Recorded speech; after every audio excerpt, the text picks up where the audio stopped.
A Sapphire Running Zone podcast. Hi, this is Tim from Sapphire Running Zone, and this is another in our Runner podcast series. And this is episode 3 with Stephen, who was running the London Marathon for Scoliosis Support and Research. Stephen had lots of challenges through his training. He's one of the super speedy runners, but managed to damage his ribs quite badly in a warm-up event. So, Stephen, congratulations on finishing. Thank you.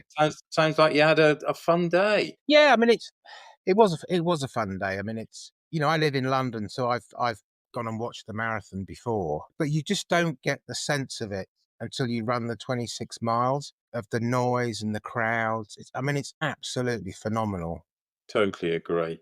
Right, let's break it down a little bit then. Let's rewind and talk about your marathon training. So just talk us through some of the highs and lows of your 6 to 8 months of build-up. Yeah, the trainings started off really well. I think I've said before, my son was doing the marathon as well, so we did some runs together. We went out and did a half marathon actually, just at the very beginning of the training, just to see where we were. We went around that in 1:35, so pretty good start to the training. All went very well. We did our first 20 miler we did in a race, which is where I had the big fall. But we did that in, I think, sub 3 hour 30 marathon pace. So the training was going really well until that point. So I injured the ribs, had a couple of weeks off. And then I got a chest infection, and that really didn't help.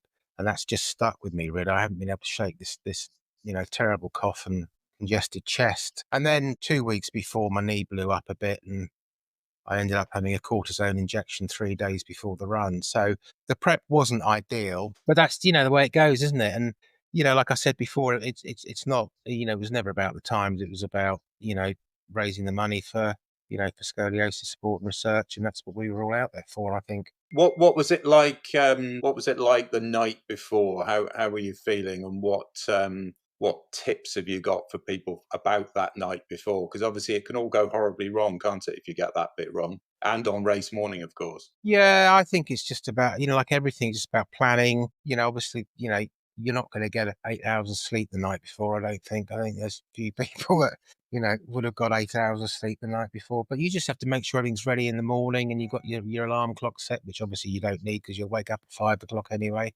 And just plan the day and, make sure everything's out ready for you in the morning. And, you check the trains and you get off and start soaking up the atmosphere from early on in the morning. So, yeah, the night before was fine. Coughed a lot during the night, but, that was just par for the course. I don't think it was any worse than the few nights before. So you obviously you stayed at home, so you did the same sort of warm up prep that you'd done for all your long runs. Yeah, I obviously I live in London, so it's much easier for me. I'm not sleeping in a strange bed or a Airbnb or a hotel or anything. So it's just business as normal the night before. Same meal, get everything ready, have a bit to eat at 6 in the morning. Set off on the train. How long before your wave start did you get there? Well, they sort of give you some recommended times to get there from, the marathon organisers send you something out. So I went up there with my son, and we got there probably an hour and a half before we set off, which was probably a bit early, to be honest. I don't know whether they just try and stagger everyone getting up there. It gets much worse the later on in the day it is. I guess it would do. So it was fine. You just got up there early, and sat but even when you're in your pens, you can hear the other, you can hear the wheelchair race start, then you can hear the women go off. You can hear the hooters. So there's big screens. So there's a hub of excitement going on anyway. You'd rather be there an hour and a half early than, 5 minutes late, quite frankly. You obviously put down a fast time on your entry form. So what time was your scheduled wave? I left about 10 to 10. Okay, 10 wow. to 10, 5 to 10, something like that. So I was in the green wave, which I think we talked about before, which was this sort of eco wave. And we actually joined the blue wave. So that's the blue starts. That's where we set off from. So the road was pretty clear then when you started. You didn't feel the volume of people. There was quite a volume of people even then. It's still busy. Obviously, it's a busy race with 56,000 people. But it wasn't a problem to go out at the pace I wanted to go out at. and I stuck with the 3:30 pacer, until the chest problems kicked in, and I was struggling to breathe, to be honest with you. So it all went off. Started very well for the first 10K, um, but then I had problems, and I just had to slow down because of the breathing. So how did you manage your race strategy from that point then? Well, I mean, the thing is, 10K into a marathon and you having problems, it's going to be a tough day for you. So, I did slow down quite a bit then. I went through the half 5 minutes off where I wanted to be, but I really struggled at that point. 15 miles, I was really struggling. So I was walking from 15 miles to 20, to be honest with you. So then you it's just about finishing then, isn't it? You just. But actually, with 10K to go, I sort of had a bit of a new lease of life, and I thought if I really push it at that point, I might get below 4 hours. So I did push it for the last sort of K, and then realised I wasn't going to do it. So I took your advice, slowed down, took in the crowds, the atmosphere, and Houses of Parliament, and just enjoyed the last 2K. To be honest with you, and just so It is an amazing part of the course, isn't it? yeah. Really is. What did you do about your nutrition on the day? So I had a bit to eat in the morning. Gels, I had one at the start, and then the plan was every half an hour. You do kind of miss it a little bit because you get caught up in the moment, and you look at your watch, and suddenly it's 35 minutes or 40 minutes, and so I did take them regularly. Yeah, good. So there was always plenty of water, and you went to the end of each water station where it was all nice and Yeah, I mean, it quiet. is a bit manic at those water stations, isn't it? I mean, I can't imagine what it must be like further back in the field. It was it was pretty tough trying to get water at times, but you kind of have to do it, don't you? Especially in that heat. That heat on Sunday was, it was hot. How much did that affect your race, do you think? Well, I don't know, to be honest. It's hard to know whether it was. I think it was just a combination of everything, really. I mean, the heat undoubtedly affects you, and you have to take that into account. But I don't think it would have affected me enormously had it not been for the other factors. My son went out, and if he we were hoping to both go around the same sort of time. He came in at 3:54. I'm sorry, 3:34. So he had a great race. Was that his expected time then? Yeah, he went out, to do a 3:30. So yeah, he was a little bit off that, which you'd expect with the heat. But yeah, he had a great run. Yeah, no, he's done really well because that's a good time in those conditions because it was yeah, it was a warm one, that's for sure. Let's talk briefly about your fundraising. Obviously, you've done an amazing job. You've raised best part of £2,800.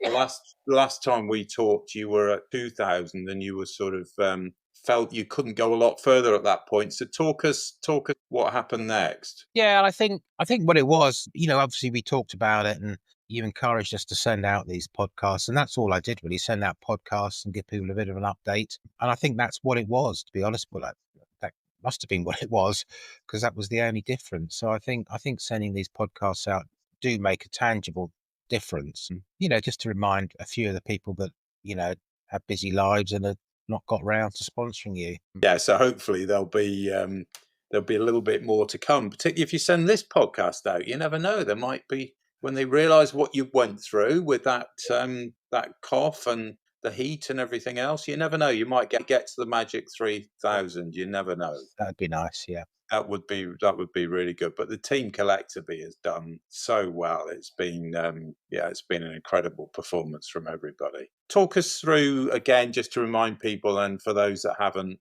heard any of the previous podcasts, just talk us through how you went about your fundraising, because you had a very targeted approach, didn't you? Yeah, I think, as I've said before, I just try to break it down into sort of manageable chunks, and separate groups of friends and people I know. I just target them with a more personal email rather than a blanket to everyone, which I think helped, because you can then, compose a mail for that group of people rather than just a blanket one going to everyone. I think that helped a little bit, to be honest. And you just get in early. There 56,000 runners out there, of which I don't know how many were charity, but probably the bulk of them, and they're all, chasing people.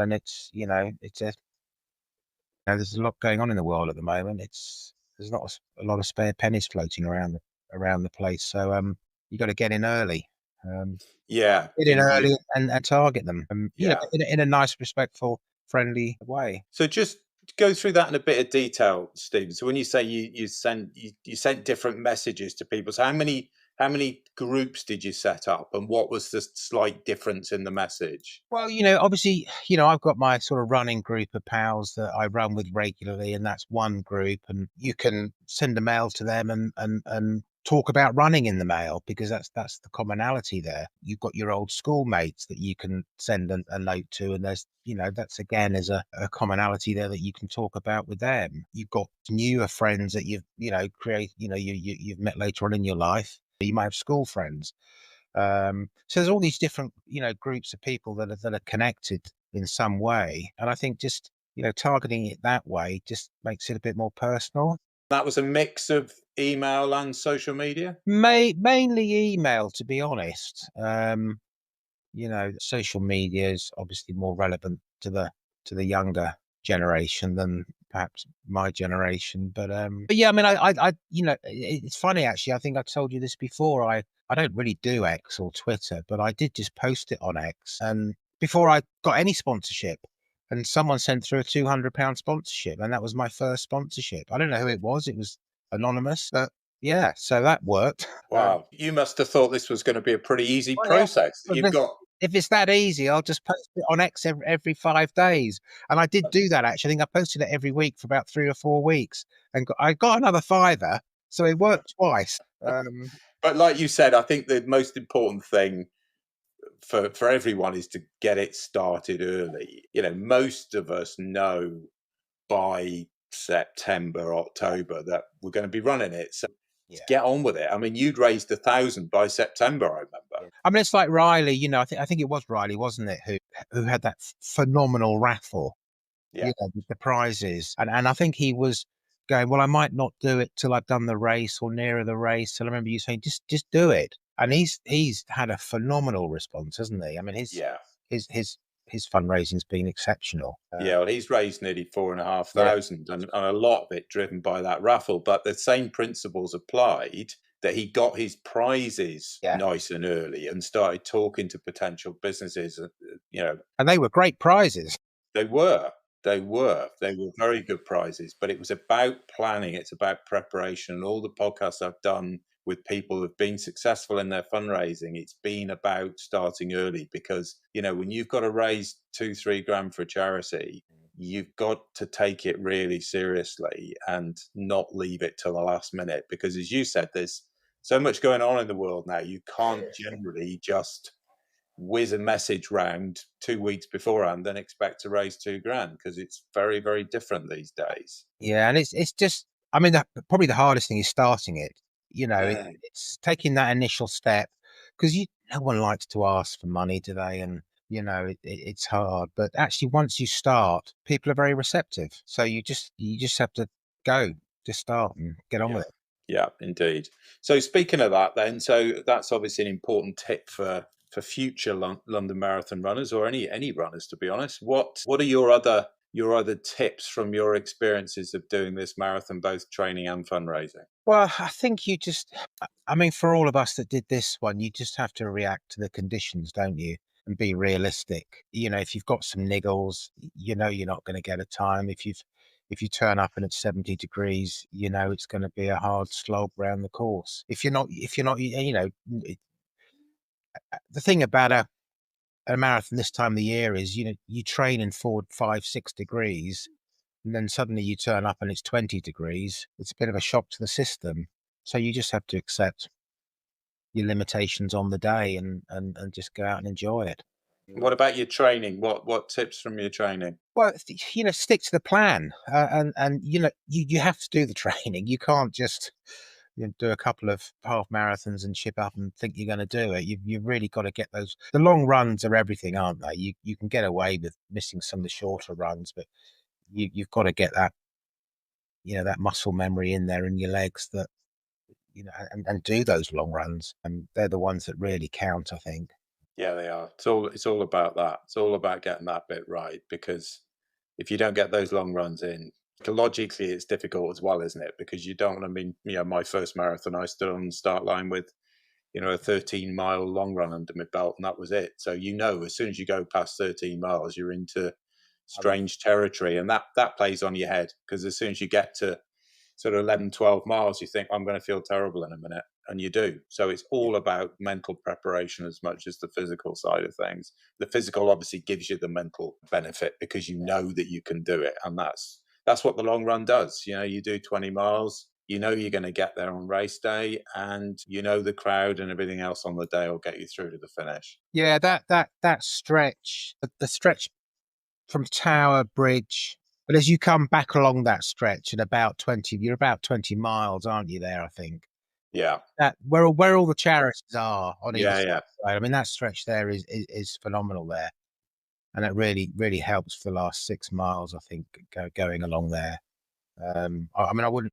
So what does marathon running look like, or what does running look like for Stephen? I'm assuming you're going to do lots more marathons, but what's the future look like for you? Well, I mean, I'll carry on running. Obviously, I run, a lot, and I'll carry on doing park run every week, and I'll do the odd 10K half. I belong to the Win Milers, so we have some races. They've got a 3-mile handicap tonight, which I probably won't run, given it's 2 days. And with marathon running, I don't know what the future looks like for marathons and me. They just don't seem to be my distance for some reason. But trained for 4, I've only managed to start 2, both of which I've had to have injections in my right knee to get on the start line. So sometimes you just have to think, is it is it my distance? I don't know. Yeah, so have you got any events booked? No, I haven't actually. No, I mean, I quite often do the Ealing half in September, which I quite enjoy. So I might do that one, but nothing planned as such. And what about fundraising? If you were to do another race where you got a charity entry, Yeah. how difficult do you think it would be, having already fundraised for a charity? How difficult do you think it would be to do it again quickly? Because I think this is one of the issues that a lot of people don't think about. They think, oh yeah, I'll do London Marathon again next year and I'll get a charity entry. Obviously, going back to the same group of people is not easy, and that's where you have to be looking at doing events potentially, because it's quite hard to go back to the same pool of people, isn't it? Yeah, I think it is. I think it would be tough the next year. But I think it would be hard the next year. Um, I mean, obviously, I've already entered the ballot for next year because that's what you do, isn't it? So yeah, I mean, if there was a gap, I think it's fine. I think most people think, they're happy to give to charity during the year to whatever causes come along, and I think people are happy to do that, which is why you need to get in early. But the next year, obviously, it'll be, it would be tougher. But I think you'd still get the support from your family and friends because I've had a lot of messages saying they're really happy to support these lesser known, smaller charities that don't get that. It's very easy to get a place, for one of the big cancer charities or mental health charities or those type of things. But it's harder, I think, for smaller charities that aren't affiliated to the marathon as such. Like Pancreatic was this year, so they got phenomenal support, quite rightly. So I think you'd probably be okay. I think you might have to work a little bit harder at it and be a bit more, inventive. Yeah, maybe do things a bit different. Yeah, good. That's really interesting. I know you had a tough day, but you've done a brilliant job. You've done an amazing job with your fundraising. You still did a really impressive time. Most people would think that was really, really, really strong. I know you were disappointed, but that's still an impressive time. So, I mean, I think yeah. I wasn't too disappointed with how the day went because I think, as I said, with everything that went on in the run up, I mean, even on the Wednesday before, it was only touch and go that I'd be able to run it, to be honest with you, because the chest was so bad. Camilla, my wife, was thinking that it just wasn't going to happen. But it is sort of got incrementally a little bit better every day. So look, the day went fine. It went as well as it could go, really. As I said, it's just disappointing to turn up again in the heat and, with the knee and everything else. But, we live to fight another day. That's the Well, beauty. you'll have to pick one next time that's in the middle of November in somewhere that's guaranteed to be cold. Yeah. Well, yeah, I mean, Sebastian's doing another one in September, actually, along the river. So I said I'll go along and pace him for some of that. And see how he gets on. Yeah, well, good luck with that, and good luck with the rest of your running career. And we really appreciate you joining us and acting as an inspiration for future runners. Well, I know we all appreciate what you've done, and the motivation you've given us all as well. So it's been great. Good, I appreciate that. Thank you, Stephen, and look forward to keeping in touch. Hi, Will here from Scoliosis Support and Research. If you're looking for a great cause to run for, we'd love to have you on board. Drop me a message at fundraising@ssr.org.uk. We'd love to hear from you. Thanks for listening to this Sapphire Running Zone podcast. Keep checking back as we have lots more podcasts coming soon.